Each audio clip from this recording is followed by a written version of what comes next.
उन्होंने बोला था 2 करोड़ रोजगार देंगे। वो कहाँ गया? हर साल देने वाला 2 करोड़ 15 लाख रुपया देंगे, कहाँ गया वो? योजनाएं किए जा रहे हैं, घोषित किए जा रहे हैं, घोषणा किए जा रहे हैं, योजनाएं लागू नहीं कर रहे हैं, उनको ठंडे बस्ते में रख देते हैं। सब जगह अपने परिवार के लोग, गुजरात के लोग सब जगह बैठा रहे हैं। जो आदमी जिसको हटा नहीं रहे, उनका परिवार ही तो है, एक पद से हटा के दूसरे पद पे उसकी उन्नति हुई जा रही है। जो इनके लिए काम करता है उसकी तरक्की हुई जा रही है, उसको किसी को गवर्नर बना रहे हैं, और जो गवर्नर है जो सच बोल देता है उसको हटा दे रहे हैं। अपनी शाखाओं के अंदर, अपने दफ्तरों के अंदर आरएसएस बीजेपी ने तिरंगे झंडे को जलाया हुआ है, संविधान को जलाया हुआ है। आप किसकी बात कर रहे हो हमारे आगे? कि मोदी ने वहां झंडा चढ़ाया?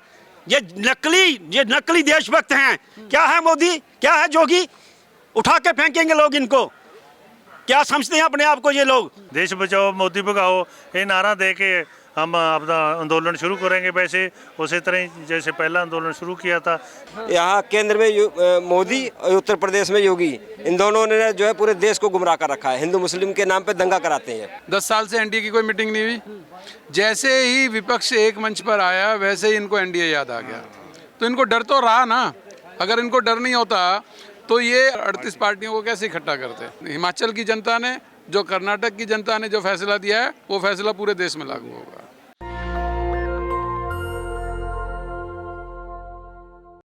दिल्ली के ताल कटोरा स्टेडियम में आज किसानों का और मजदूरों का एक बहुत बड़ा प्रोग्राम था और इनकी मांगे हैं। सरकार जो है कि लगातार एमएसपी पर कोई बातचीत नहीं कर रही है। इसके साथ ही लखीमपुर खीरी में जो पूरा मामला हुआ था, टेनी को मंत्रिमंडल से बर्खास्त भी नहीं किया गया। तमाम किसान हैं, ये लोग आए हुए हैं पंजाब से। क्या कुछ कहेंगे? सरकार कह रही है कि हम आपके लिए लगातार काम कर रहे हैं, किसानों के लिए हम सोते हैं, जागते हैं, उठते हैं, बैठते हैं, खाते हैं, पीते हैं। हम संयुक्त मोर्चे की तरफ से इधर आए थे क्योंकि आज जो इधर कटोरा में कन्वेंशन हो रहा है, इसमें सभी कन्फेडरेशन है अपने मजदूरों मुलाजमों की और किसानों की यूनियन थी सभी। तो हमारी मांग ये है कि जब से आंदोलन हमारा उधर सस्पेंड हुआ दिल्ली से, उससे हमारे वादे किए थे कि उधर भी इंसाफ देंगे लखीमपुर खीरी के किसानों को, और नाले एमएसपी देवांगे, कमेटी बनावांगे उस पर, और कर्जा ख़त्म करेंगे, और जो किसान शहीद हुए थे उनके लिए रोजगार देंगे, और जो उनकी नौकरी थी वो नौकरी देंगे, और भी जो समस्याएं सी सारी हमारे साथ वादा किया था। लेकिन इतना समय लांगे आज तक कोई मांग साड़ी पूरी नहीं हुई।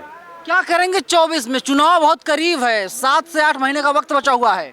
तो हम यही है कि देश बचाओ मोदी भजाओ ये नारा देंगे। देश बचाओ, देश बचाओ मोदी भजाओ, भगाओ भगाओ। हाँ, देश बचाओ मोदी भगाओ ये नारा दे के हम अपना आंदोलन शुरू करेंगे। वैसे उसी तरह जैसे पहला आंदोलन शुरू किया था। जो भी साड़ी मांगे बकाया हैं उनको लागू कराने के लिए आंदोलन जारी रखेंगे। मोदी आश्वस्त हैं, 24 में फिर से आ रहे हैं। मोदी जी तो शुरू से ही हर चीज़ में आश्वस्त हैं।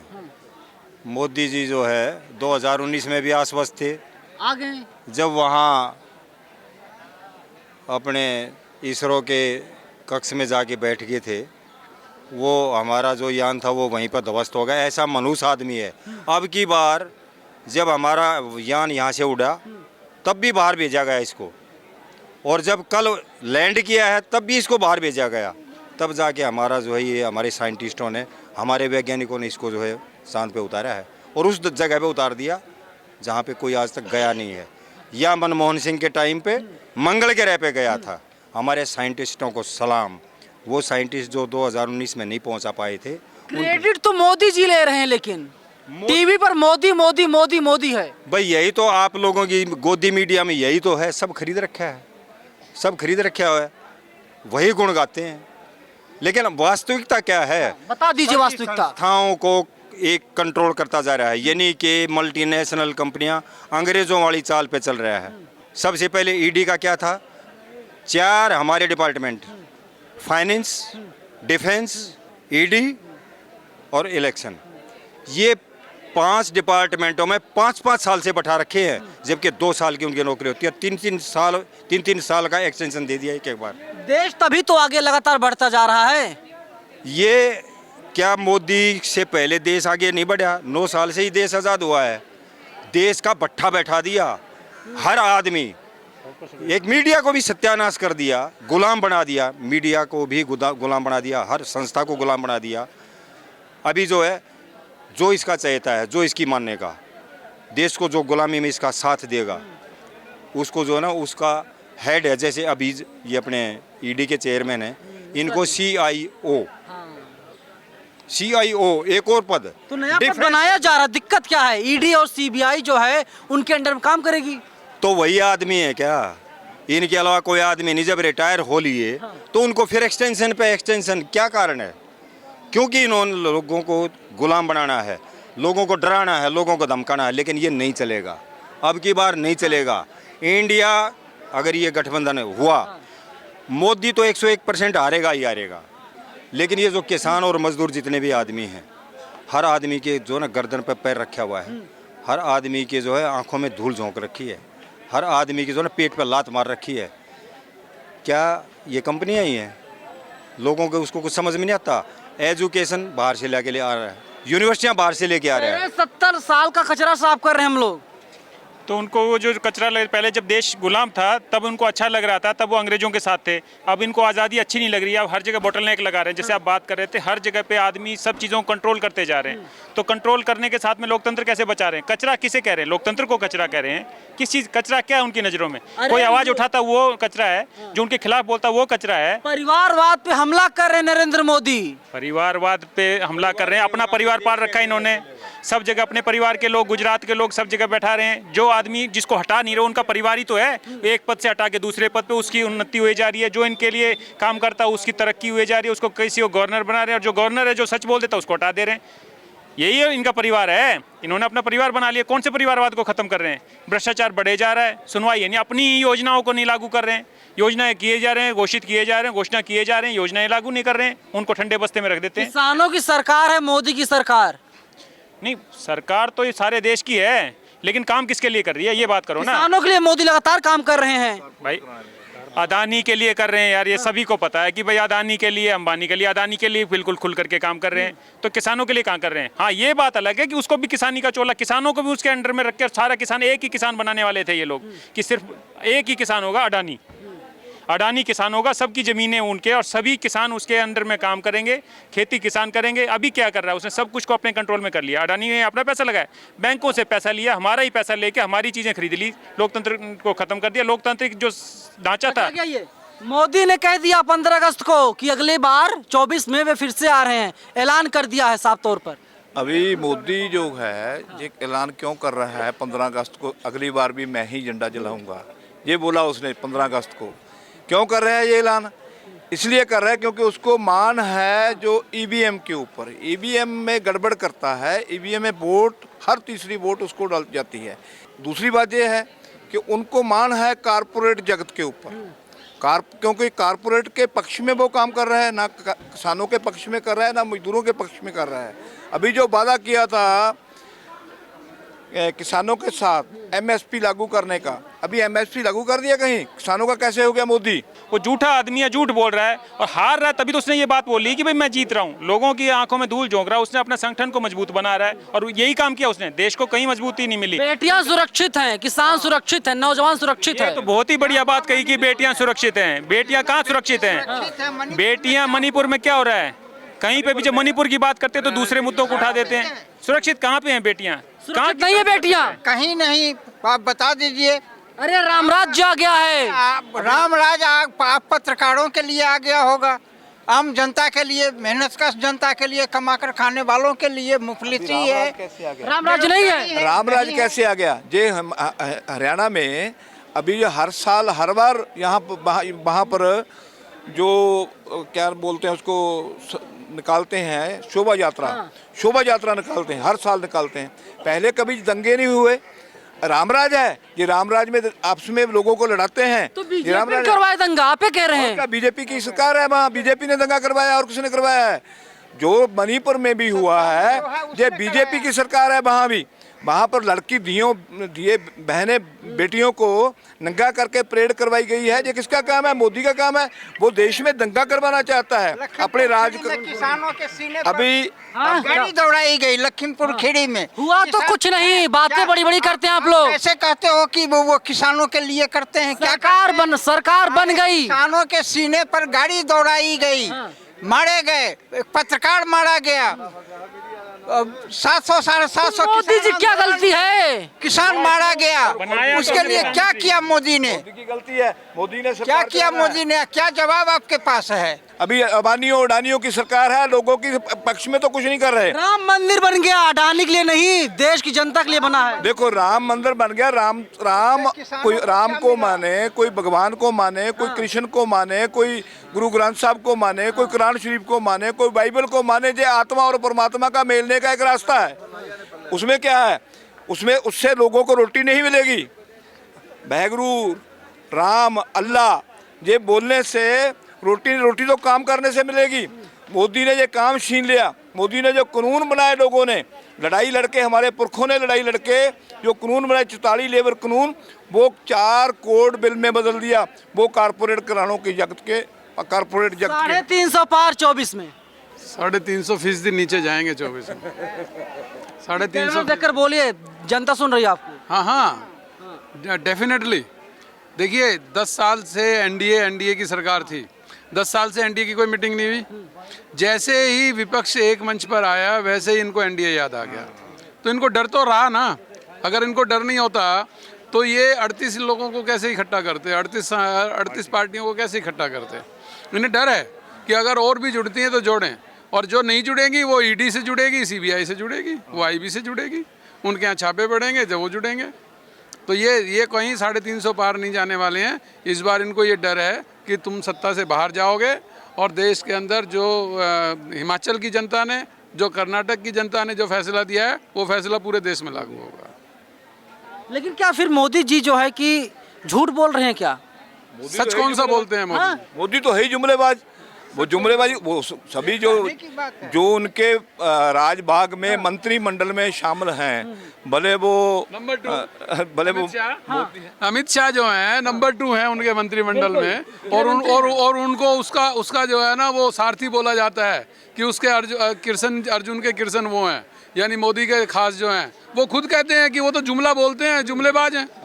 जब उनके मंत्री खुद बोलते हैं, उनके संतरी खुद बोलते हैं कि वो जुमलेबाज हैं, तो आप देश की जनता कैसे विश्वास कर लेगी? बेवकूफ कौन है, आप और हम? नहीं, हम तो मानिए, नहीं है, हम बेवकूफ़ नहीं है। देश की जनता बेवकूफ़ नहीं है। देश की जनता सही समय पे सही फैसला करती है, और देश की जनता को कुछ समय के लिए तो जो है ना भ्रम में डाला जा सकता है, लेकिन हमेशा के लिए नहीं डाला जा सकता। देश की जनता ने अंग्रेजों को यहाँ से भगा दिया था, इनको भी यहाँ से भगाएंगे। अरे बीजेपी कह रही है, देखिए मोदी जी कितनी योजनाएं लेकर आए, किसान ट्रैक्टर योजना, मित्र योजना, उड़ान योजना, क्रेडिट कार्ड योजना, तमाम योजनाएं हैं, फिर भी आप लोग नाराज हैं। घोषणाएं करने के लिए ना, किसी एक योजना का फायदा तो बताइए ना कि किसको फायदा मिला है। अरे 2-2 हजार रुपए महीने दे रहे हैं, बोल रहे हैं। तो मतलब इस देखिए 2,000 रुपया महीना दें या कितने भी दें, वो डंका पीटते हैं कि हम 80 करोड़ लोगों को अनाज दे रहे हैं। डंका पीटते हैं ना, 80 करोड़ लोगों को अनाज दे रहे हैं। इसका मतलब देश में 140 करोड़ में से 80 करोड़ लोग ऐसे हैं कि जो कमा के खा नहीं सकते, जिनको 2 वक्त का भोजन नहीं मिलता। इसलिए सरकार उनको मुफ्त में गेहूं दे रही है। ये ऐसी परिस्थितियां, रोजगार की, रहन सहन की ऐसी परिस्थितियां क्यों नहीं पैदा करती कि लोग खुद कमाएं, खुद खाएं, सुरक्षित। मोदी जी नए भारत की पिता हैं, फादर ऑफ इंडिया। ये नए भारत के पिता नहीं है, ये पूंजीपतियों के पिता हैं, पूंजीपतियों के दलाल हैं। इसके अलावा और कुछ नहीं है। 24 में आ रहे हैं, स्वागत कहीं नहीं आ रहे, नहीं आ रहे हैं। जीरो है। इनको कोई वोट नहीं देने जा रहा है। इनको ईवीएम से थोड़ी बहुत गड़बड़ी कर लें, वो भी अब इस बार नहीं हो पाएगी इनकी। खत्म है, ये जीरो है। गड़बड़ी करते हैं मोदी जी। हाँ, बिल्कुल गड़बड़ी करते हैं। ये वोट नहीं डालने देते। आप लोग बदनाम कर रहे हैं, मोदी खिलाफ हैं। बदनाम नहीं कह रहे, सही कह रहे हैं। जो सही बात है सही कह रहे हैं कि ये जो गड़बड़ी करके प्रशासन की मदद से जीते हैं। यहाँ केंद्र में मोदी और उत्तर प्रदेश में योगी, इन दोनों ने जो है पूरे देश को गुमराह कर रखा है। हिंदू मुस्लिम के नाम पे दंगा कराते हैं। हिंदुस्तान में रहना है तो योगी और मोदी कहना होगा। ट्रेन में मार दिया गया कई लोगों को। हिंदुस्तान को अगर सही रखना है तो योगी और मोदी को दोनों को भगाना होगा, जूते मार के भगाना होगा। आप जो बातें बोल रहे हैं ना, अगर योगी बाबा सुन रहे हैं तो जेल हो जाएगी आपको। जेल क्या, गोली मार देगा, इससे ज्यादा और क्या करेगा। जब देश गुलाम था, देश तो आजाद कराया ना। बीजेपी कह रही 8 साल में 7 लाख लोग रोजगार दिया हमने। कहाँ दिया? आपको दिया होगा, किसको दिया? पूछो लोगों को। 7 लाख कहाँ? 2 लाख नहीं, इन्होंने बोला था 2 करोड़ रोजगार देंगे। वो कहाँ गया? हर साल देने वाला 2 करोड़ 15 लाख रुपया देंगे, कहाँ गया वो? जम्मू कश्मीर का तबाह कर दिया इन्होंने 370-35 तोड़ करके। हमारे आग लगी हुई है वहां पर, लोगों की, लोग लड़ रहे हैं रोज, हर रोज मोदी के खिलाफ। आपको पता है 370 तोड़ के 35 जम्मू कश्मीर का क्या हालात कर दिया, और उसको बेचा 370 35 को तोड़ करके पूरे मुल्क के अंदर, कि हमने अपने साथ मिला लिया उसको। वहाँ गोली चलती थी, आज आप तो वहाँ पर जो है तिरंगा झंडा फहर रहा है। बाबा टारगेट किलिंग हो रहा है, तेरे को नहीं पता, मैं जम्मू कश्मीर से हूँ। पहले किलिंग नहीं थी, अब टारगेटिंग किलिंग किया इनके आने से। अब हिंदुओं को मार रहे थे, क्यों टारगेट किलिंग किया? इनकी वजह से टारगेट किलिंग किया जम्मू कश्मीर के अंदर। इन्होंने जम्मू कश्मीर को तबाह कर दिया है और उसको बेचा है दारा को तोड़ करके पूरे मुल्क के अंदर। हम जम्मू कश्मीर से, हम जानते हैं वहाँ क्या हो रहा है। इनकी वजह से टेररिज्म फैला है वहाँ पे। आज भी आग लगी हुई है, टोल प्लाजा पे लोग उखाड़ के फेंक रहे हैं, सुन रही है ना आप लोग सभी। आप भी प्रॉपर्टी टैक्स लगा रहे हैं वहाँ पे, स्मार्ट मीटर्स लगा रहे हैं बिजली के वहाँ पे, पूरे हिंदू जम्मू कश्मीर को खा रही है लूट लूट के। जैसे जिसके जो कमिश्नर वहाँ बैठा हुए हैं, मोदी के, उसने जो गवर्नर के लोग बैठे हैं वहाँ की ब्यूरोक्रेसी। चुनाव क्यों नहीं करवाया जा रहा है? अरे यही तो सवाल है हमारा कि चुनाव करवाओ, चुनाव नहीं करवाते हैं। चुनाव कराएंगे तो ये इनको पता चल जाएगा इनकी जमीन कहाँ पर है। अरे हिंदुस्तान के अंदर एक चीफ मिनिस्टर था जो मुस्लिम रिप्रेजेंटेशन करता था, उससे देश की एकता बनती थी। इनको बीजेपी आरएसएस वालों को वो चीफ मिनिस्टर दिखने को नहीं चाहते हैं जे, ना मुसलमानों को, ना ईसाइयों को, ना दूसरी कौमों को देखना चाहते हैं, दूसरे धर्मों को लोग। हमारा देश धर्मनिरपेक्ष देश है, हम एकता चाहते हैं। जहाँ मुसलमान रिप्रेजेंटेड होना चाहिए मुल्क का, हिंदू होना चाहिए, सिख होना चाहिए, ईसाई होना चाहिए, फिर हमारी देश की एकता बनती है। इसके लिए इनको बहुत परेशानी इस बात के लिए कि वो मुस्लिम मेजॉरिटी स्टेट था हमारा, और हमें पता है मेरे दोस्त, हमारी स्टेट थी, हमें पता है कैसे खुशहाल स्टेट थी वो। पूरे हिंदुस्तान के अंदर कहाँ लैंड फार्मिंग नहीं हुआ, कोई मुल्क में पूरा लैंड नहीं कर सका, ना पंजाब कर सका, ना हरियाणा कर सका, ना यूपी कर सका। Only one state in Jammu and Kashmir जहाँ लैंड फार्मिंग था, जहाँ 100 कनाल से ज़्यादा कोई आदमी ज़मीन नहीं रख सकता था। आपको शायद पता नहीं इस बात का। ऑप्शन कौन है मोदी का? मोदी का ऑप्शन कौन है? What do you mean this option? Option क्या होता है? ऑप्शन खुद पैदा होता है। लोग इतना पार्लियामेंट 543 आदमी हैं, ऑप्शन खुद पैदा होगा।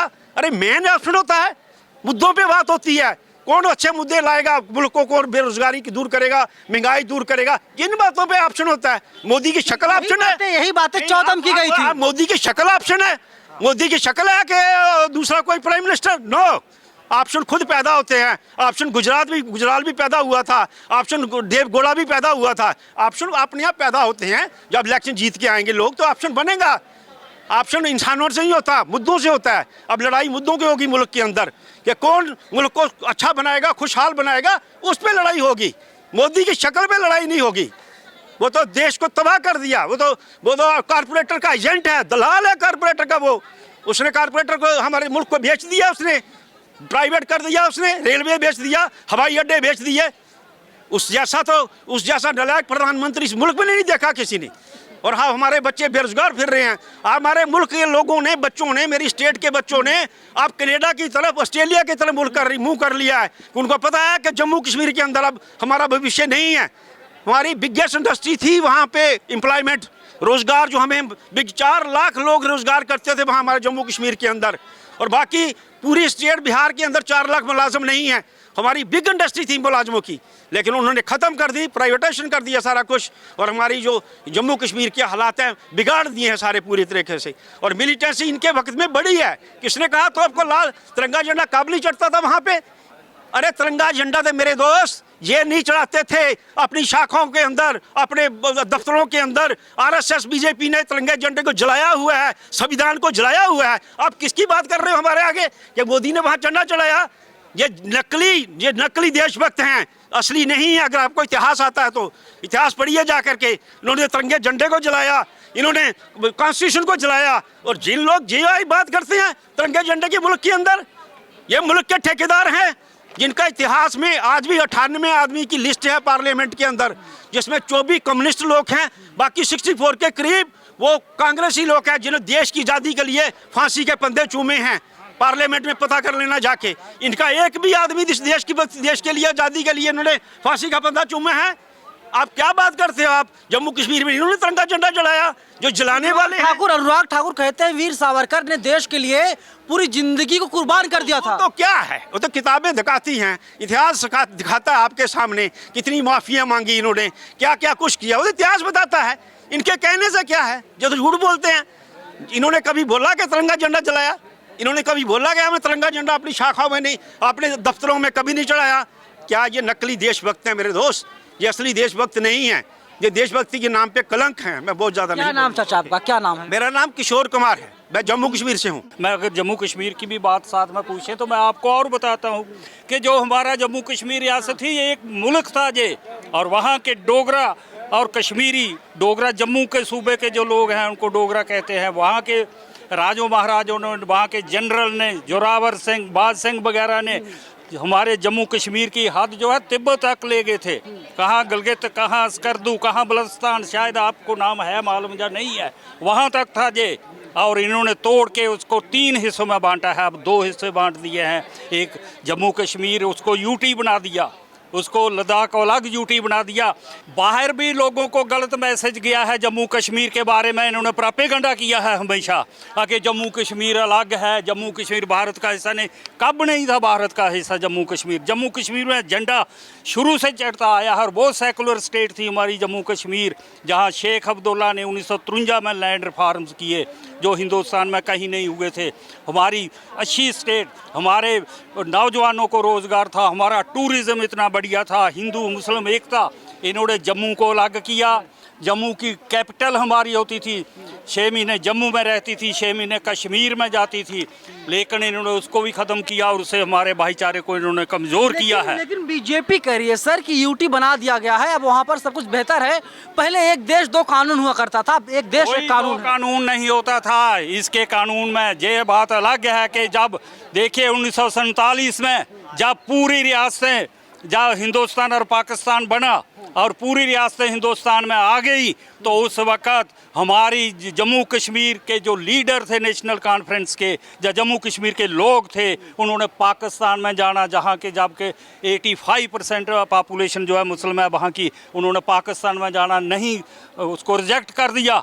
24 में क्या होने जा रहा सर? देश की जनता सुनना चाहती, जानना चाहती है। पॉलिसियों पर लड़ाई होगी, हिंदू मुस्लिम, हिंदू पाकिस्तान, जम्मू कश्मीर पाकिस्तान, वो उस पर नहीं होगी, पॉलिसियों पर लड़ाई होगी। लोग एक होंगे और जो मौजूदा सरकार की गलत पॉलिसी है इसके खिलाफ वोट देंगे और इस गवर्नमेंट को हराया जाएगा। चलिए, गवर्नमेंट को हराया जाएगा, यानी जो मुद्दे हैं उन मुद्दों पर 2024 में पूरे देश में आम चुनाव होगा। और जो ये मोदी की सरकार है, मौजूदा जो सरकार है, इसको हराने के लिए किसान मजदूर के साथ ही अपोजिशन पूरा लगातार एकजुट हो रहा है। आपको क्या लगता है 24 में किसकी सरकार बनेगी? 24 में कौन आएगा? कैमरा पर्सन आशीष के साथ में नवीन कुमार नंदन, नेशनल दस्तक, दिल्ली। नेशनल दस्तक की आपसे गुजारिश है कि अगर इसको बचाना चाहते हैं तो नेशनल दस्तक को सब्सक्राइब करने के लिए रेड कलर के सब्सक्राइब बटन को दबाएं, फिर बेल आइकन की घंटी दबाएं। नेशनल दस्तक को बचाने के लिए बहुत जरूरी है कि हर खबर को शेयर करें, लाइक करें, कमेंट जरूर करें।